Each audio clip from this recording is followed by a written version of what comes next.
Welcome back, DIYers. In today's video, I got probably the biggest video that I've ever done. I'm going to be putting together this gazebo, and then I'm also going to show you kind of my review of it. So let's dive in. So guys, like I mentioned, this has probably been my favorite project I've ever done here on the channel. So I'm going to show you guys how we set this up, and then, like I mentioned, go over a couple features of it. But as you can see, you want to make sure that you have all of your products when you start this. You want to make sure you run through everything, have all your boxes, and check and make sure everything looks nice and neat. You can see all the instructions, all the pieces, parts, and all those type things. So you want to check every little detail, because if you don't, it's definitely going to be tough.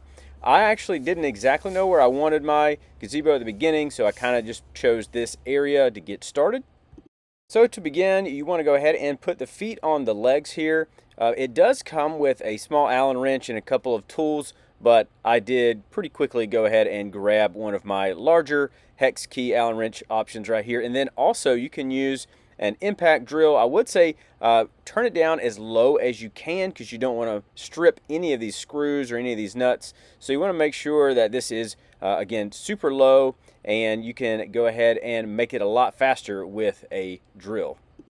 After you got the legs squared away, then you'll go ahead and start adding in the side pieces. This is where you'll put these pieces together, and you'll also go ahead and put in the pieces that are going to hold in the netting.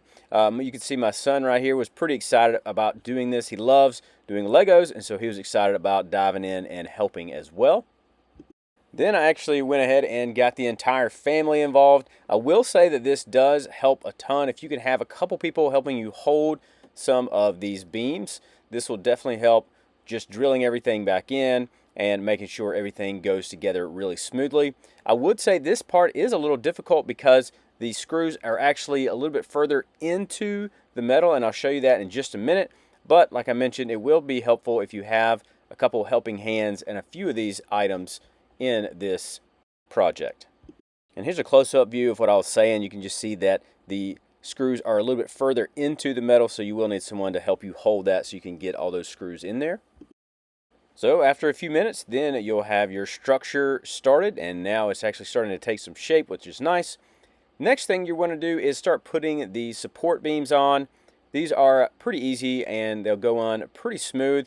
One thing you do want to make sure you do with a lot of these is to not tighten them down all the way. As you can see right here, I had to back off one of them because you need them to be a little loose so they're able to maneuver and kind of make sure that they fit right in nice and tight together. Then once you've got them in, you can do that. And I would say that for most all of these items that you're going to be putting together, you want to put them together a little loose so that way you can adjust them a little bit later. But you also want to make sure it looks like this, where the short end is actually against the wall and the longer end is the one you're going to be screwing into. That way you'll have it flush, and it'll make sure it looks right. And then you'll just go ahead all around on every leg and make sure all these supports are nice and tight. All right, guys, we're on day 2. We ran out of daylight yesterday to kind of get everything situated and settled. It also rained all morning today, so we're back on it. We're going to try to knock this out today. So let's dive in. So to begin today's project, we're going to go ahead and put these little corner brackets on. This is going to help stabilize the corners here. So you're just going to make sure that hole is pointed up and those 2 screws are screwed in up top. Next, you're going to grab the top part of the gazebo, and you see you'll turn it on one side and put this glue that's supposed to, again, make sure that no water can get in there. And then you'll also go ahead and put in the hooks, and this way you'll have these up top and prepped and ready for when you're going to put that in a minute. And just like I mentioned before, you want to make sure these aren't fully tightened. Then you're going to go ahead and begin putting your support beams together. And these are pretty fun. Again, you're just going to have to put these together with a couple of different screws. Then once you put your beams together, now it's starting to take shape, and this is where you will need some help with this. As you can see, you're starting to put the tops on here, so you want to make sure that you have someone helping you with this. My wife literally was about to leave for a party, and I just happened to snag her in the driveway, asking her to hold these up. It will take you a few minutes to get all of these support beams up there. You want to make sure that you have everything just right, because again, this is what's going to be holding up the structure. So it is a lot easier, and I will even say that you absolutely need someone here helping you get this part of the project done. I don't believe that you could do this by yourself. So you see, all you're going to do is be screwing these beams into the top, and then also screwing the beams into the corner pieces as well. So this is again where you will need some help if you're trying to do this by yourself. But after a few minutes, we were able to get all these beams on here together, and I was able to let my wife go to her party. And after you've gotten those 4 beams up, then you're able to put a lot of these back up by yourself. So if you are trying to do this by yourself, you can put those first 4 up, and then you're able to get the other ones out there by yourself like I'm doing here. So it is just nice again to have someone help hold it while you're trying to put all of these other braces up. Then the next thing you're going to do is grab the top pieces, and you're going to put these little wings on there. This is not a hard task, but it is tedious because there are a ton of these. So it will take you a few minutes to get all this prepped. All right, guys, so you can see on the top part right here, you're trying to put this piece of tin in there. I do recommend using some gloves, and I even used a screwdriver. I'll show you that in a second, but I used some gloves, and I even used my screwdriver right here, because you need to try to get them in there, but you're gonna have to push it like really far up in there, then you're gonna have to get it back in here as well. So kind of see that both, getting it in this groove, up in there. Then after you've gotten it all together, it's gonna look a little bit like this, and this will be your top of the roof, the little extra jutted out piece. Then you will begin putting these sheets into the regular size of the roof. And this is crazy, I'll be honest with you guys. I live in the South, and this was one of the coldest weeks of the year. It rained multiple times this week. It also even snowed, which we get snow like every 3 years, and it snowed while I was putting this thing together. And as you can see right now, it's windy and really cold. So this was crazy trying to put this roof on this gazebo during this bad weather. But a couple tricks that I learned putting this together is you do need to start in the corner, as you see I'm doing right here.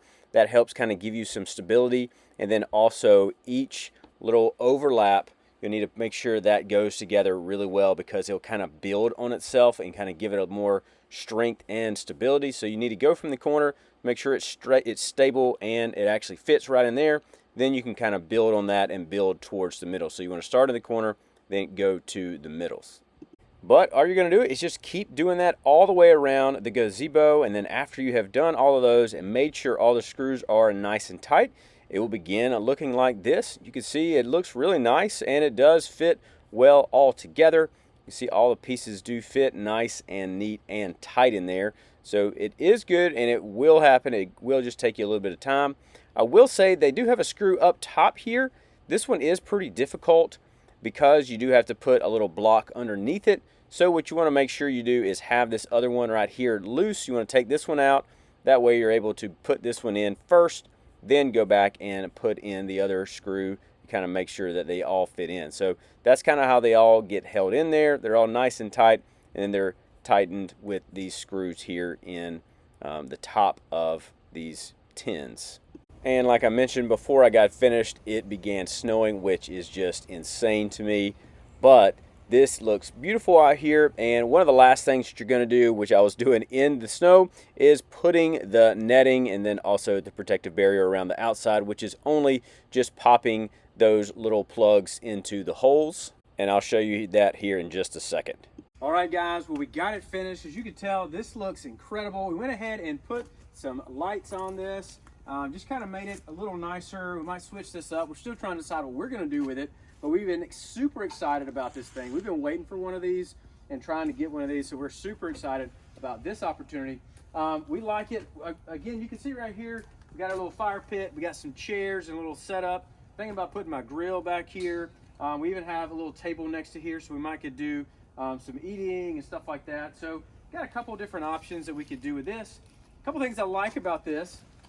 We have both of the netting. You got the netting on the inside, and then you actually have like the close off. So if you want to close this off and where no one can see in here, you can have both of those. So what they'll do is they'll just kind of close in like this. You can zip them down so you can close them off for wind or privacy or whatever. They do have a couple things in the middle. So I want to show you guys up top up here. You can see that they have a couple hooks and a little other thing, a little kind of U-shaped hook. So multiple different hooks and places where you can put those. But as you can see, we got a little fire going, or if you want to put, you know, a grill, or if you want to put toys or whatever you need for your lifestyle, you got plenty of options for that. It's also really sturdy. I like this because it's sturdy, has a lot of pieces that connect it and make it sturdy. I've had a lot of items I put together over the last few years that really don't have these kind of pieces right there, and which is really nice to make them strong and sturdy, so you're definitely going to use that.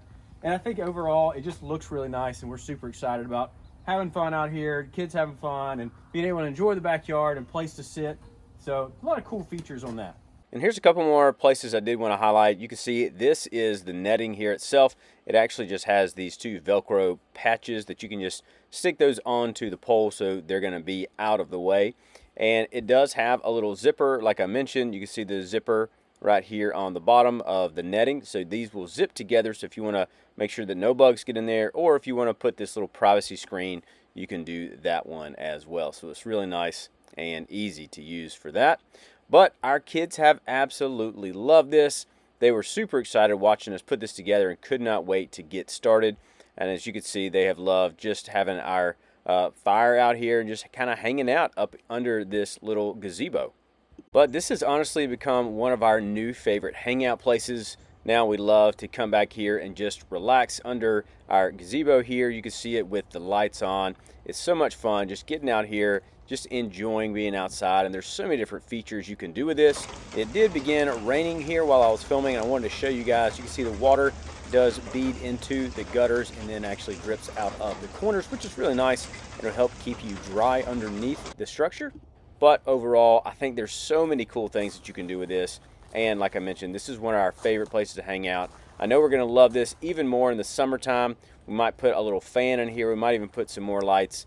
And like I mentioned, maybe put the grill or something like that. I think there's so many cool features you can do with these gazebos. Another key feature is the strong aluminum frame, which is going to help it maintain its shape and last a long time.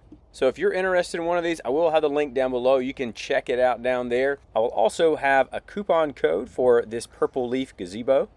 And if this video was helpful, you can let me know that. You can leave a like and subscribe. But thank you so much for watching. You can check out another video right here, and I will see you over there.